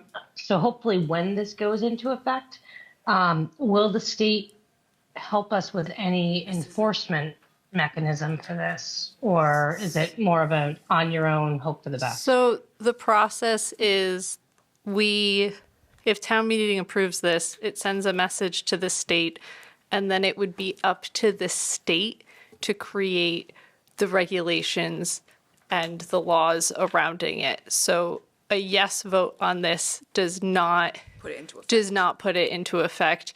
It goes to the State House, and then it will kick around the State House, and they will either take it up or they won't take it up, but it is unlikely to come back in the same form in which we sent it to them. So the yes vote is sending a message to the state legislature that we want something done on it. It does not put it into effect. So to answer your question, no, they would not help with enforcement. Okay, thank Well, you. we don't know that, but we can, if past action is a sign, then we, Well, there's no. Then we would lean Sarah's towards the question no. is there's no component for enforcement in this There's article. no component. Correct. That is So correct. I think everyone's got that. at Sorry. this point. Yeah, that's okay. It's all right. So I'm hoping we got Sarah enough of an answer. And so if seeing nobody else, we'll kind of go to Article 7, which is community preservation articles. And again, I think we've touched on a little bit of this tonight, but if you're new into town, this is predetermined percentages, and there is a pool of money that comes in on your tax bill that goes to it, and the town has a CPA committee, and then they take applications through the fall and around, give or take, the beginning of November, they get all the applications in, and then they, as a group, have hearings and whatnot, and kind of determine where they're going to take the money that's in the CPA fund based on the percentages that are already predetermined and what might get funded. So what you'll see is, when we've done this a couple different ways, this is a better way that we have it formulated this year. So Article 7A is going to be basically all of the money that came in the fiscal year that's noted here is $1,440,072. And you can see that's in the bank under CPA money. And then if you switch to 7B, the committee has determined that they'd like to spend $392,250 of that money, based on the applications that they received and the goals, and I'm sure the CPA group, and Mary can speak to this if she'd like, but I'm sure they keep in mind of the applications, the quality of the application, the quality of the ask, our strategic plan of things that's important to the fellow citizens. So it's kind of a nice way to be able to help their fellow citizens in some of the initiatives. So I think it's really worked well over as long as I can remember. So that's kind of what we have for CPA, and you can look at what they've decided to fund in A through F. We will do those. Separately. We can do them. I think it's easier to just do them individually. We have electronic ballots. I tried. It doesn't- Right. It doesn't take very long. It always gets confusing when you combine them, doesn't it, Jackie? I tried. it Yes, does. And Jackie. every year we have an issue, but I think we fixed it this year. Yes, you've done a very nice job putting this together this year. I've been anxious about it since last town meeting. But we will, and all joking aside, we will go through them together. And if you had a question about what two trailhead kiosks, you'll have your opportunity to. Right. To And Scott, this is the 3% number, because this is fiscal year '27. So this is the full 3% that's charged onto your tax bill. This is all going to CPA It's already been. funds, and you can see the 10%. It's the 144,007 is the 10% numbers at the state minimum. But just to kind of clarify, the committee has decided not to spend it all this year. Right. And I'll note that the committee doesn't have any control over who submits applications. So they receive applications and then they decide upon them. And each of those buckets, it's reserved for those specific uses. And that's why you see the chart in 7B the way that it is. And so if you're like, oh, why isn't there, I don't know, more being done in one area or another, it's just because they didn't get an application for it. Yeah. Oh, thank you. Oh, boy. Okay. So that brings us, without any further questions in that area, that's going to bring us up to zoning, and there are a number of articles within the zoning. And so It's okay. We got you.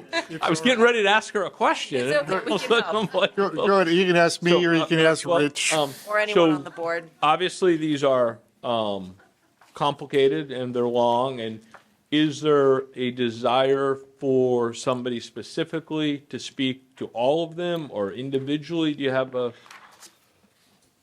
Well, why don't we do each one, I and think- then if it right. seems as though Yep, there's that's- more questions, No, I'm Paul is here. right. I'm talking about for Yeah. town meeting. For town meeting, I think Yeah. we're better off, we can group them, but I think it is, as you said before, it gets confusing. It You is go gonna- by, yeah.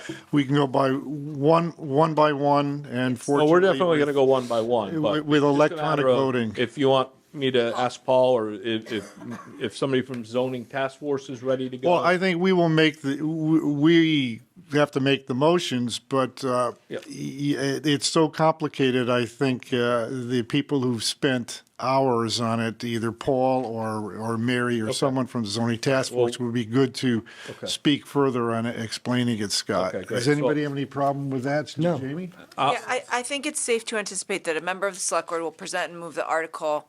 In general, if there seems to be need an explanation, we will default Right, right. to Yeah. Paul. With the exception, I do think 8B, most likely Paul should be ready to speak to that only because of the clarification aspect, Right. on it.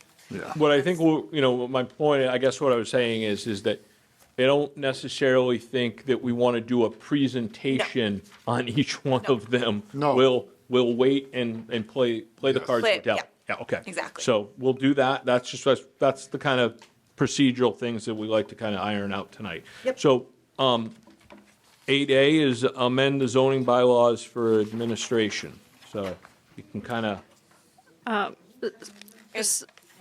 Do you want to speak, Suzanne? Go ahead. Oh, I was really just gonna, because zoning is rather complicated and it is important that Article 8A amend zoning bylaw for administration really looks to add some more authority to help the town planner manage the workload of Building commissioner. yeah, we got that. the zoning bylaws. Yeah, it expands the scope of who can take on a role of administration when it comes to zoning topics. So it expands how many staff people can step in and fill the role. So it takes the workload and spreads it out a bit more, makes it a little more manageable for the staff. Yeah, and I'm going to go, because I did have a question. The reference, the first time that I remember seeing this in any of our, is a zoning administrator. Yeah. Is that a member of the ZBA or No, it zoning would be the task town force? planner. Town planner is the So- zoning administrator. And they can also, if I'm correct, Paul, you can also authorize other staff if you need to. Okay, all right, so that, I'm sure will come up. But it's so- only staff. Okay, so not board staff, members. town employees, okay. So that's what, and we had a question at home, why don't we go to that first? I'll promote Sarah again. If it's on 8A. Yes. So I'm familiar with 40A, and would this make it so there's any public hearing or notice to abutters for the zoning administrator to, make decisions on clear cutting and outdoor dining and everything else that's listed under here that may be an issue to abutting property owners? 1.3.1. Yeah, go ahead, Jackie. Yeah, it's written into this 19. 19.1.3.1 on on page page 43.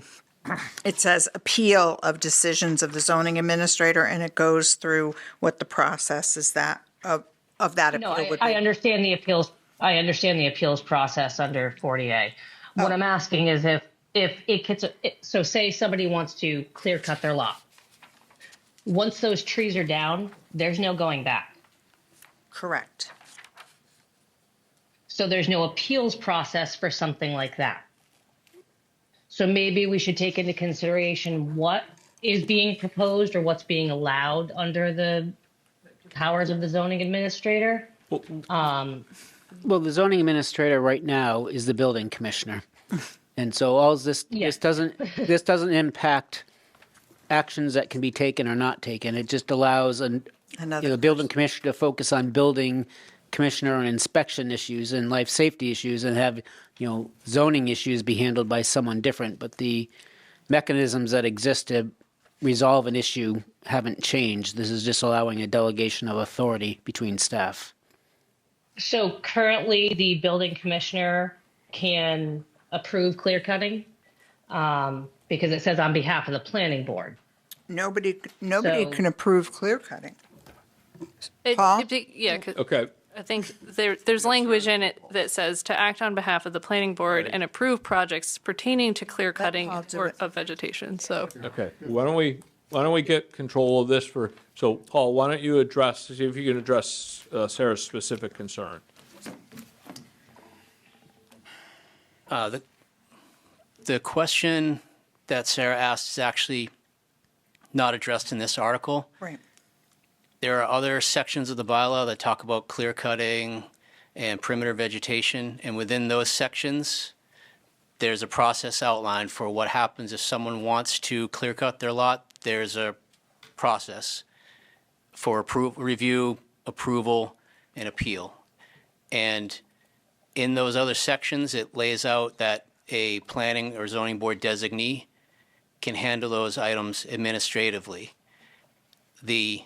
And if there's so what this article does is try to clean up part of that with these unnamed designees that are already in the bylaw. It basically appoints this zoning administrator to be the person that would do that.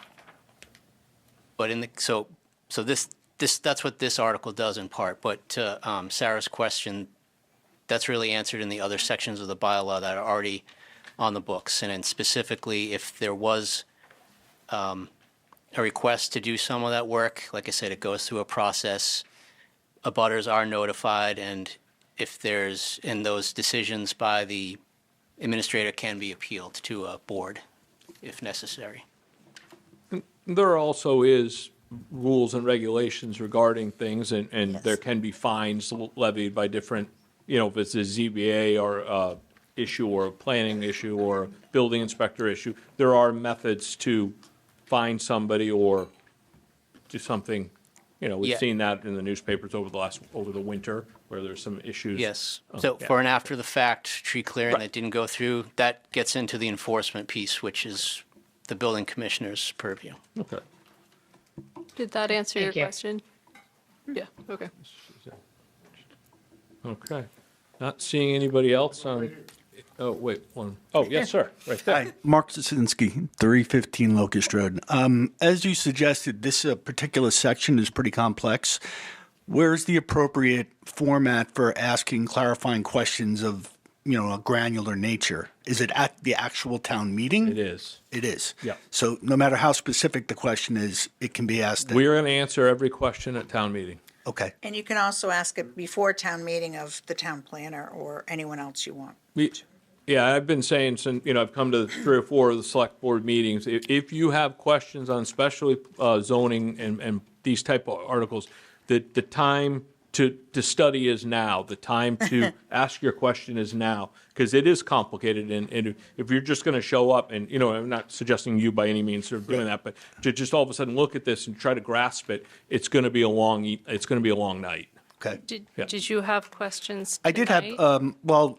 one question was going through the area that talks about the floor area regulation.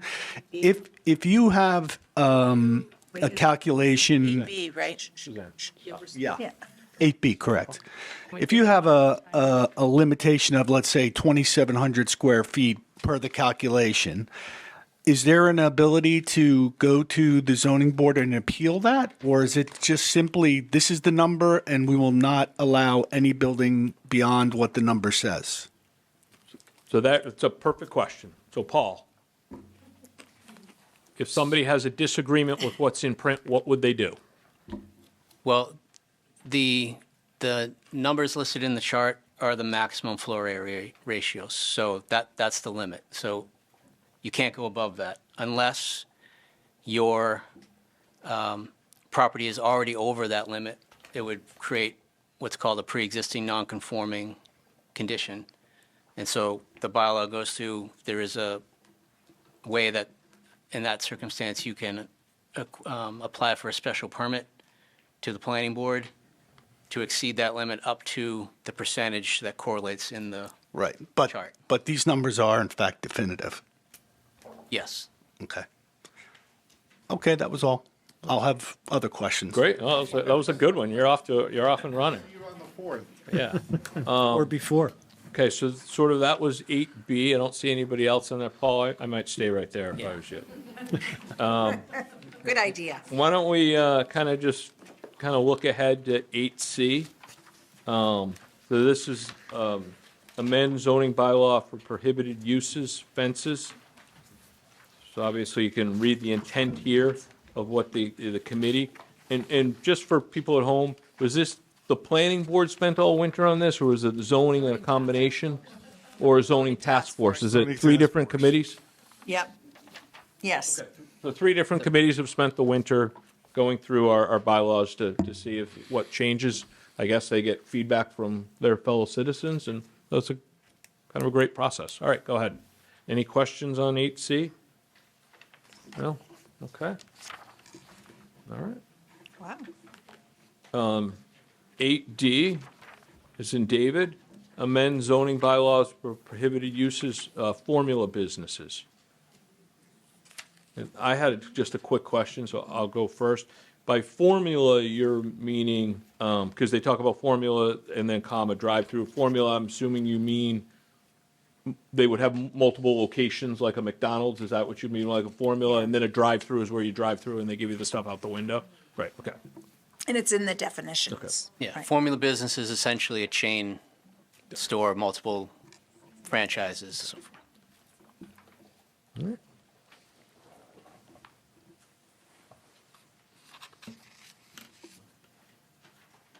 Anytime we mention formula business, I can't help but look over at my friend Jamie and Yeah. think the battle we had over Dollar General a few years ago, or That's a good one. good on we're good there. But 8E is amend the zoning bylaw for sign Sign code. code. Is 8E. Flashing sign. Has any questions on this? All right. Okay. Seeing nothing at home. Wow. How are the students doing out there? Are they all having fun? Taking notes? I see they're taking notes, and I'm like, we're very lucky to have that. They know more than They're waiting for the food, Scott. Okay. They're waiting for Yeah, I can see that. Everybody's been very good. Nobody's gotten over there for the snacks. We already had 2 hours of individual time with Paul. Yes. I'm not sure. I'll just let that one go, Paul. Huh? All right, we'll just kind of go forward to 8F, which is amend the zoning bylaw for inclusionary zoning.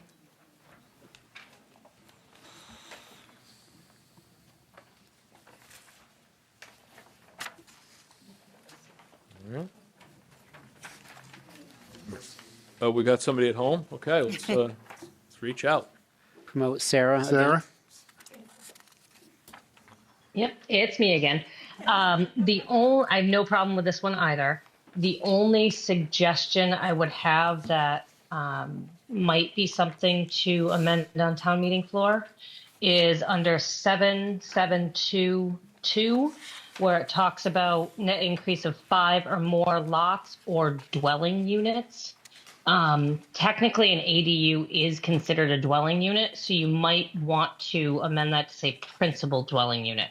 That way you're not disallowing the use of ADUs on any of these lots. Can't anyway. Yeah, we can't. They're by rights. Do you want to? Yeah, you can't anyway.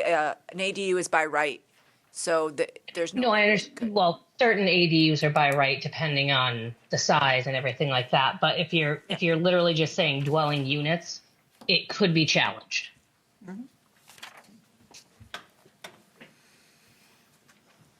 I think Yeah. take the comment under advisement. We can Okay. double check with town council, but Was that town council, let's take a look at that before? Okay, all right. Thank you, Sarah.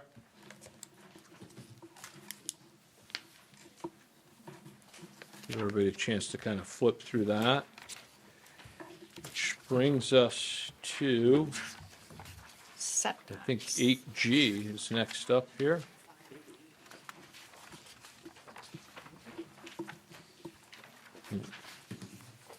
Which page is that on? Page 68.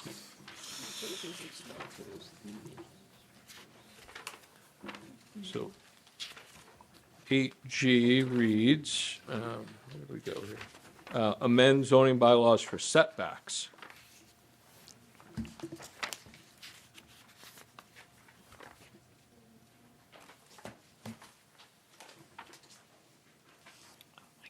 And there's a nice chart on the next page for setbacks.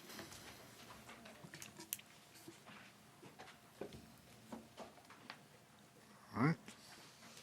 Everybody must be happy with their neighbors, or not, no Yeah. issues on setbacks. Article 8H is amend zoning bylaws for definitions.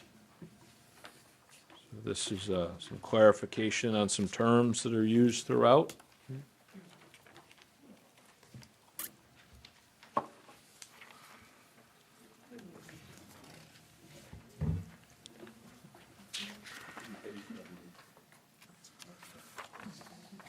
Okay, everybody is comfortable with the definition section? Good. So that brings us to H. I as an independence, amend zoning bylaws for storage of campers, recreational vehicles, trailers, and containers.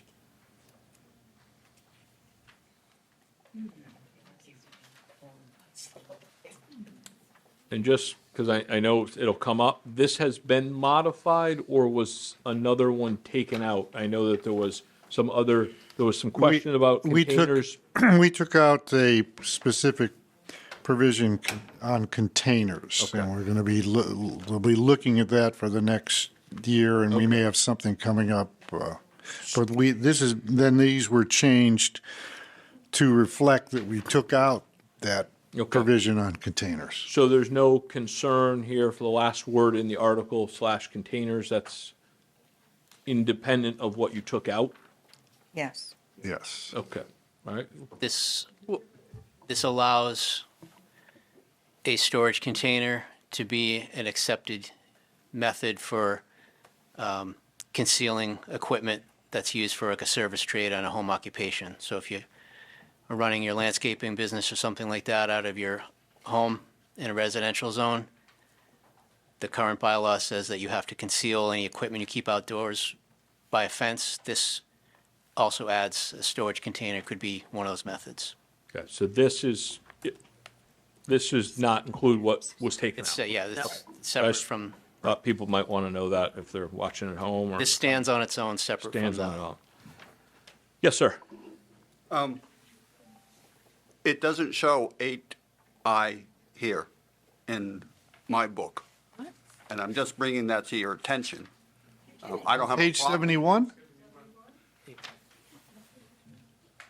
It just. Oh, okay. I apologize. I was looking at the top of the page and So weird. No, We God buried it down. We're good. yeah. Listen, thank you for bringing it up, David, in case Yeah. we have a mistake. We want to do it, fix it today, not have to worry about it on May 4th. Okay, that's good. All right, so, That's it. well, Mary? I'm guessing this young 9A. lady has come up to the mic. Scott, This is Mary Nee, everybody, the zoning task force.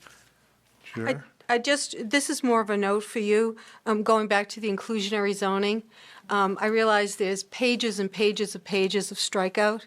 And so just as an explanation, when we adopted inclusionary zoning like 4 years ago. Okay. We took model bylaws that were around for other communities and sort of modified them a little and adopted them in whole. What we found was that many of those model bylaws literally listed all of the state regulations governing inclusionary zoning. So since all your bylaw needs to say is you must be following every applicable regulation. We didn't need to have dozens of pages of state regulations in our zoning code. So that's one of the reasons why you see 7 or 8 pages of strikeout. It's not that the regulations have changed, we're just not listing them. And it's just there's a lot of paper here, so I just wanted to make you aware of that point. So, and that's great. And so what I think I'll do is maybe give you a little bit of the floor when we get to that article. Yep, or Paul could, Or Paul could either do it. one. Yeah, So- I mean, there's a couple substantive changes in the inclusionary zoning, but probably 90% of it is strikeout, and that's just because it was redundant, and we're cleaning it up. Okay, so just for people that are watching and so this was on the warrant several years ago, Yes. and in 30 seconds or less, what did you guys do then?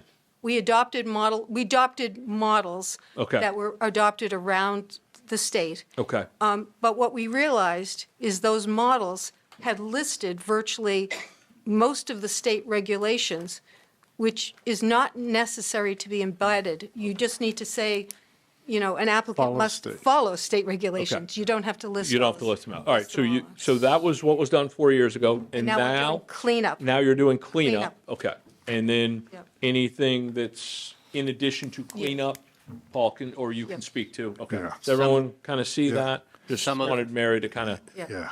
Some of Scott- the language that's being struck, as Mary said, doesn't need to be in there because it's referring to state. Some of it is being removed from here to be placed into planning board regulations for ease of reference and use, which is a separate non-town meeting function. So Mary Nee is not going rogue, she's just cleaning up. Great. That's what, Well, cleaning up, okay. Scott, it also makes sense to not have the state regs in our bylaws, because the state changes the reg, then we have to go through and do a new bylaw, where if you just say you have to follow the state regs, we don't have to do anything. So it also makes life easier for you in the future or a future town moderator. Okay, well, thank you. You're welcome. Very kind of you. That help? All right, well, so that is kind of the end of the zoning bylaws. We have a young lady at the table, so I will go to see what Miss, Laura Kelly, 295 Massasoit Road. I don't have a zoning bylaw question, but you had mentioned in the beginning that we could circle back at any time if we had. that is correct, I did say that, so, I was wondering if we could go back to page 69, please. okay. 69. And I just wanted a little clarification about fences. Okay, It says greater than 6 feet. Does that mean in height? yes. Yes, okay, well. From the that- ground to 6 feet is what that In was. height, okay, great. And then it says minimum side setback 12 feet. So if you have a board, it's 12 feet off, that's great. And then it gets to, let's see, 12 feet or the height of the fence. Isn't there a minimum of a height of the fence in the town of Eastham? A The minimum? The maximum, maximum. I mean, a maximum. yes. So the maximum is? Well, let's, all right, well, let's, Feet. Paul, what is the current maximum height? what I And want. is this changing the current maximum height to a new height? There we go. There isn't a maximum height listed, but anything over 6 feet is treated as a structure and therefore requires a building permit. So if someone was proposing an 18-foot, 20-foot fence for some reason, then it's no longer a fence. It's treated as a structure. It's a building permit and would likely, it would require review and as to why such a fence would be needed and what the purpose is, so forth. So So the new but there's regulation no, will there's no be maximum listed in the bylaw like of currently. any. Okay, so the new maximum will be 12 feet, but you won't have to go to get a structure permit type. Well, the 12-foot is the setback requirement. That's a setback. So how tall would the fence maximum be? 7 The- feet. 6 There is no maximum height listed in the bylaw. It's just that if you if someone wanted to put a fence up that was over 6 feet, it would require a building permit and review, but there's no upper limit to a height of a fence that's listed in the bylaw. Okay. Does that answer your question, Laura? So even, let's say I were granted a 12-foot fence, it still gets a 12-foot buffer. Yes. Yes, a 12-foot Distance. fence would need a 12-foot setback from your property line. Right, 12 foot, no matter what. No matter what, even a 6-foot fence needs 12 feet. No, a 6-foot fence, a 6-foot fence can be placed on your property line on the side and rear of your property line if you want. You can place it directly on the line.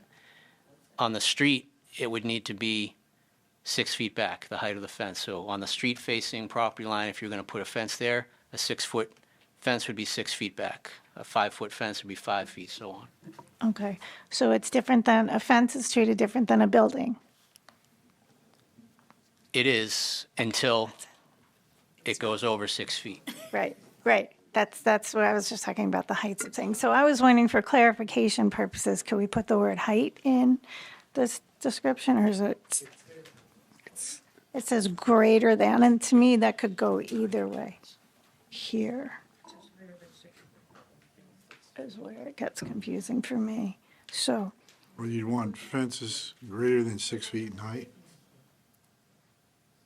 this is greater than. Okay, well, if everybody else gets it but me, then that's, it's fine. No. Hey, was these are just what a we're. This is what we're here suggestion for. for clarification good, purposes. Good questions, good thoughts, and yeah, Either no. way, either way. And, Chair's off. all right. Seeing none other for zoning, we do have a petitioned article to close out this evening. It's a citizen's petition. Article 9A is a non-binding resolution, Medicare for all in Massachusetts. This is as I said, it's a petitioned article. It doesn't necessarily give any, it's not a law, it doesn't become anything, but it's kind of just to get it out there in front. Terry, if you want to say a couple words about why you've put that up, we would, not necessarily, for or against, but what the purpose is of it. Yeah, absolutely, yeah, please. Right. Send a message. I emailed that to him, but I haven't read it yet. Hi. Thank you, Mr. Moderator. I'm Terry Gallagher, 150 Thoreau Drive. Thank you very much. Excellent. No. My lips are sealed. Everything else on this warrant is about what the town does and how the town pays for it. This last article is about what does the town think? And it's about what does the town think about something that happens, that has to happen at the state level. We all have health insurance. 20 years ago, Massachusetts was a pioneer in Romney Care, which at the national level became Obamacare or the Affordable Care Act. Everybody has health insurance.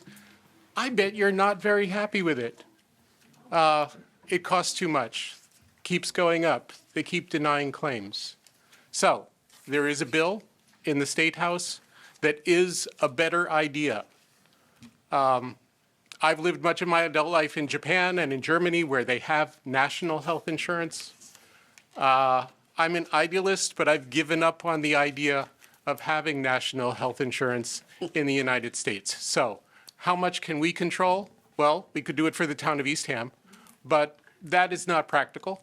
The bill that's in the State House would create a healthcare trust for Massachusetts that would cover all the citizens of Massachusetts. It would not be employer-based. It would not, you could be unemployed, you could change jobs, you could still keep your health insurance because there would be a statewide entity that would provide health insurance for everyone who lives in Massachusetts. How would we pay for it? Well, there would be a tax. It would be a 10% tax on income. For 98% of the households in Massachusetts, that tax would be less than what you're paying for health insurance now. So, sounds like when I learned about this last year, I thought, why isn't this the law already? It makes sense to me. It turns out it's been in the State House for over a decade because of opposition from the insurance industry. It would prohibit health insurers from doing business in the state of Massachusetts because they would be replaced by this statewide healthcare trust. Okay, so. That's their problem. So what does this, if somebody wants to vote for this, what does that mean? And if somebody wants to vote against it, what does that mean? Okay. In 30 seconds or less. Voting for it Okay? would ask the Select Board, the Finance Committee, to send a letter of support to our legislators, Senator Julian Cyr, State Representative Hadley Luddy, expressing support for this bill. So it's stuck in committee. They are both co-sponsors. They need to hear from us that we want this. And I want to say one more thing. Yep. The town itself spends a lot of money to insure its employees. The estimate is that if this were to pass, it would save the town $1.5 million a year, and it would save the town employees another $750,000 for what they pay for their portion of their health insurance. So yes, it has a direct impact on the operations and finances of the town.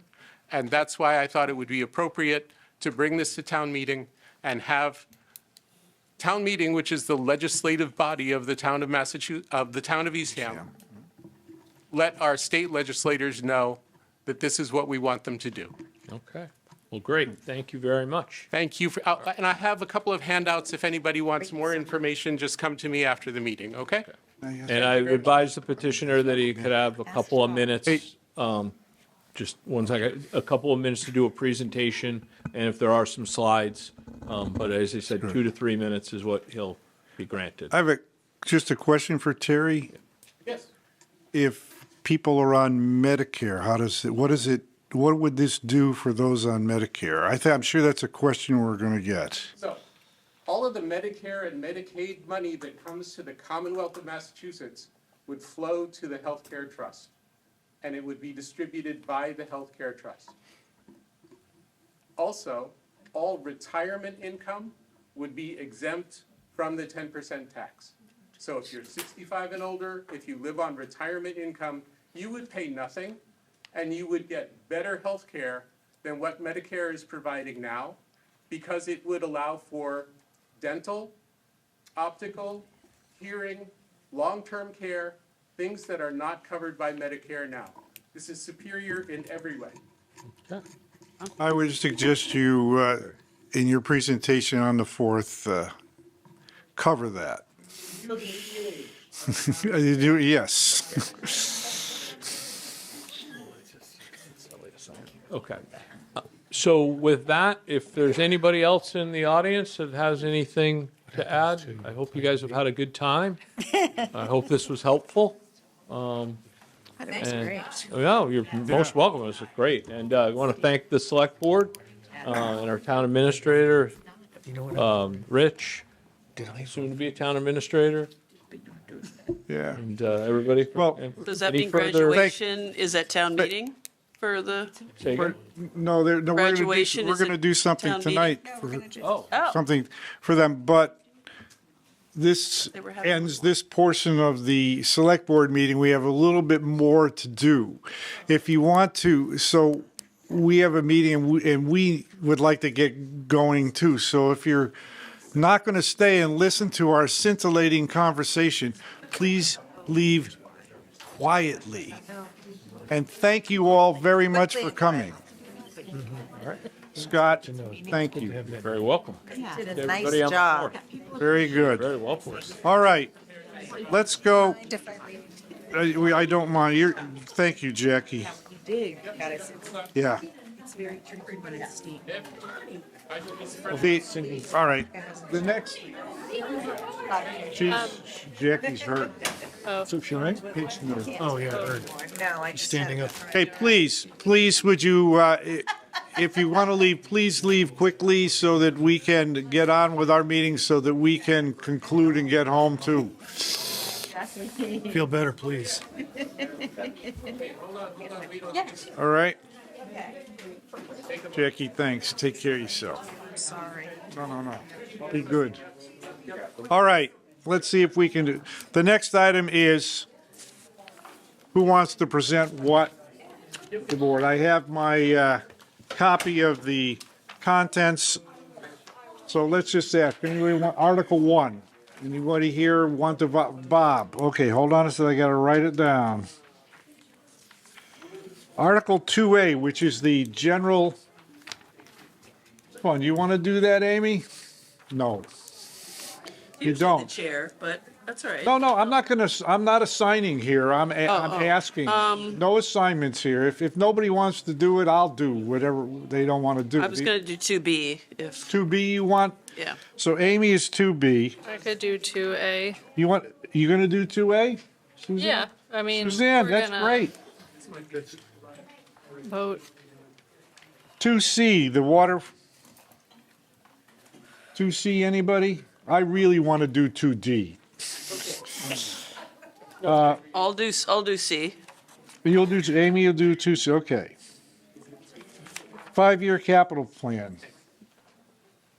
You want to do that one, Jamie? We haven't stuck, no, Jamie, I think, knows the zoning better than the rest of us, so. So I think she's a winner, huh? Bob said capital plan. What you wish Bob, for. capital plan, Bob, all right. Do you want to, for 3A? Budget, you want the capital budget too, as well, Bob? Well, I Do the- thought it was 3A and 3B, yeah. Yeah, you want both of those, okay. Because I think those are gonna go better. 4A. I could do 4A, 4A. Suzanne?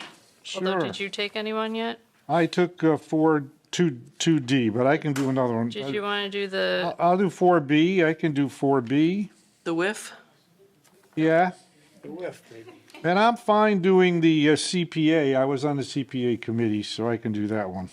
4C, Jerry. Yeah, those are kind of tied together. Who's doing 4A? I took 4A. Suzanne has Suzanne, 4A. okay. 4D, Water Resources Enterprise Fund. You want me to do, I'm doing all of those, it looks like, I'll do that one, what the heck. Supplemental, 4C is not, 4E is happening. done, that's out. I think someone Oh, is no, still we gonna have need to say, we're postponing it, anyone want to, I can do it. Sure. you do, Oh, you got Maybe- it. I can do it. Suzanne's got that. 4E. 4E to. 4E is Suzanne, just to say we're postponing. Do you want to do 5A, Amy? Oh, Yeah, I'm doing 5A is Amy. 5A absolutely is Amy. I wanted that last year. One of the things I wanted to say tonight and I missed was that 4A is, it's not all veterans, you have to be a disabled veteran to get it. Correct. But just make sure they know, it says qualified in I the don't thing. think it's but doesn't say. 100% though, is it? No. No, No, you We're can go doing down to 10. 50%. Yeah. Can't Oh, you- So there's some disabled. 10%. Right, some 10%, anything over 10% disabled. Anything over 10%, yeah. Right. This was- Qualify. There's 50 some odd people like that in town? There aren't that many, I don't know how many are on it. I Rich, have the, See? You I have can the list still be a from percentage, last. do you know how many veterans we have, Rich? you know, so it's a little Oh, is it in the summary? language. And it's expanding the existing benefit. Yeah, it expands the benefit. The state changed its regs and allowed us to increase the benefit. And that's what this does. And I'm trying to see what 5A says. So Amy's going to present Yeah. that one. As of last year, we had, 59. I think, 46 people were at 10%, and then one person, I'm not, but then 11 were at 100%, so 100% disabled. It's over 50 people. Yeah. Yeah, the total number of people is 59 veterans Yeah, that are that's- covered. I didn't realize there were 59 disabled veterans in Eastham. Yeah, well, what's that, 1% of the It's a lot. Yeah, it's 1% of the population. No. All right. Let's see, what do we got? 590, 59. 5B. 5B, amend the 500 would be bylaw for 1%. business licenses. I can do that. Okay. And 5C, I don't know what we're going to do with 5C. It That's the goes- one where, I can do both of you them. knew that one, and I don't know if that's going to be a change, Jamie. That's okay. I You can, got both of them? I can wing it. You got it. Well, we'll figure it out that day. Acquisition of utility easement, Thoreau Drive, we'll just, Terry's not here. I was gonna say we'll just vote no, but that's okay. We'll do. I'll do that. You want to do that one, Amy? Okay. Uh, And I'll do 6A. oh, you want 6A as well? please. Okay. Right. Oh, 6B, did I do okay on 6B in my explanation today? You did very well. I did well, so I'll do 6B, and we probably will, I mean, you're gonna get up and speak at it, I'm sure, and Scott will go to you. What do we, like 3 minutes, 4 minutes? I think he said 3. He's hit, it's his thing, I think it's 3 minutes, yeah. 2 to 3 The minutes. shorter the better, as you get further down on the thing, people get antsy, so. Yeah, CPA stuff, I can do CPA stuff, since I was on the committee, Both of them? both of them, yeah. Okay. All right. Now, Jamie, what zoning ones do you want? You spoke the best and the most on it. Look at the look. This is mean, are you awful. sure? She's gonna kill me. All right, I can do, What do you want to do? The stink eye, yeah. Go ahead, Jamie. What do you want to do? I mean, I can do A. Yeah.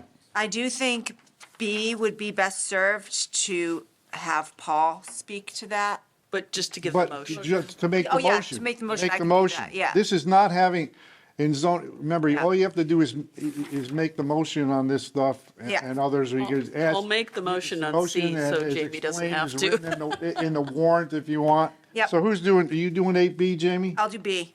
I'll do C, because I know she doesn't want to move Right, C. that's right. I'll do D. Who's D, Jamie? Yeah. Okay. I could take E and F. E and F for Suzanne. Thanks, Yeah. Suzanne. I could take G. Okay, hold on a sec. Here, you guys are going faster than I can write. Okay, Bob, zoning bylaw definitions? The setbacks. Setbacks. Yours is setbacks is B. Yeah, I already have that. G. We on Page 68. H. We on 8H, Yeah. the G definitions? is Bob. Did you get that? G is Bob, I got Okay. that. Then we're on H. I can do H. I want I. You got I? It's my Amy, you can have whichever ones you want. campers off your plate. Right, and Yeah, that, you'll and clarify. then the Wait, who's petitioned doing article H? is not us. Bob. No, Bob. H is H is Jerry. Jerry. G is Bob. Okay. All right, we did it. You guys are, The 9? you guys are all right. That's the Nine, petitioner. that's a petition, Oh, they Petitioner move, presents. he'll move it? Yeah. Okay. that's a Petitioner petition article. They have to move that. Terry's got to move that. Okay, Okay, Terry moves it. so many got it. Okay, let me see what else is on the agenda. I have one. 3, 4, 5. Okay, we're done with that. New and upcoming agenda items. I have one item. I met with the select board chairs of Provincetown, Truro, and Wellfleet. And we had a discussion to try and set up potentially a joint meeting of the 4 select boards to discuss, for want of a better word, cooperation on some things. And we worked on the following. We said that we could probably sit and discuss cooperation among the towns for HR, IT, finance, building inspections, and dispatch. And the thought is to get a meeting together of the 4 select boards, have a kind of a facilitator there, because you got 20 people who have been elected by their towns, and kind of discuss if there's any interest in any of this. And if there is, then the hope would be to create a subcommittee, one rep, or the most 2, but probably 1 rep from each select board, to work on them and see if there are areas where there can be cooperation, and even joining, and it doesn't have to be all 4 towns together. It could be Eastham and Wellfleet on something, and Truro and P-Town on something, or the other 3 towns, just to see if there's something to go, because all 4 towns are facing the same problem. So Finances, there's some ways we can work together so that we can hopefully cut costs, so that we don't, and another way, so we're not competing with each other or poaching employees from each other and so forth, to see if we can do it. I don't know if it'll come to fruition, but it's an idea that I agree, and I agreed. I said that that's something worth discussing, and so I think that will be coming up, and we'll let you know whenever we can find a place. I think they're trying to get a meeting place in Wellfleet, and we'll see if we can get it together. And that will have to be an open meeting, because we'll have quorums, but then we'll set that subcommittee up if we want to. There will be only one from each, so that doesn't have to have open meeting law, because there's no quorum. So we could put it on the agenda for June to discuss, future agenda item for June when we have. Yeah, I think we won't know. Listen, everybody has town meetings in May, so it will be a future agenda item, I think in June. It may even be by June 1, Suzanne, to see what we get from finding a place. We felt that P-Town and Eastham would probably not be the places to do it, because we're It's not a current agenda item, so don't give us too many details. Yeah. I won't. Because it'll suck us into a conversation. We don't have a conversation. We want to go home. Well, no, we want to have the party for these guys. All right, that's it. Chair, question. Yes. So we've got a number of, thanks, a number of articles that are, line items that we're going to individually make a motion to. Right. So when you say you're taking 2D, which has A, B, C, and D, I'm going to do them all. you're going to do every single one at a time. Right, and I don't know how Scott wants me to do it. I could make the motion for all of them, talk up to each one, and they can have the discussions on each one, or he may want me to talk just it would be a general thing on 2D saying why we did it, and here's the first one. We need someone at Council of Aging, and then they can talk, and then I would make that a motion for Separate some. motion if he wants to. Then a separate motion for someone for the rec department. Then a separate motion That's what I was, and separate second, Motion for each, right, yeah. okay. for each. Yes, that's where it'll. Just double checking. Yeah, and I just don't know when he wants the explanation. I think after each motion, there'll be a very, very brief explanation. All right, anything else? Minutes. Motion to approve the minutes. Second. Do we have any further discussion? None. All in favor? Aye. Opposed? None. And then I think I'm down to Amy. Motion to adjourn. Move to, Oh, motion to adjourn. Second. any further? Thought you Amy, you got to wanted get something with it. else from me. I'm like, I got further? nothing left, Jerry. Any further discussion? None. All in favor? Aye. Good job. We're adjourned.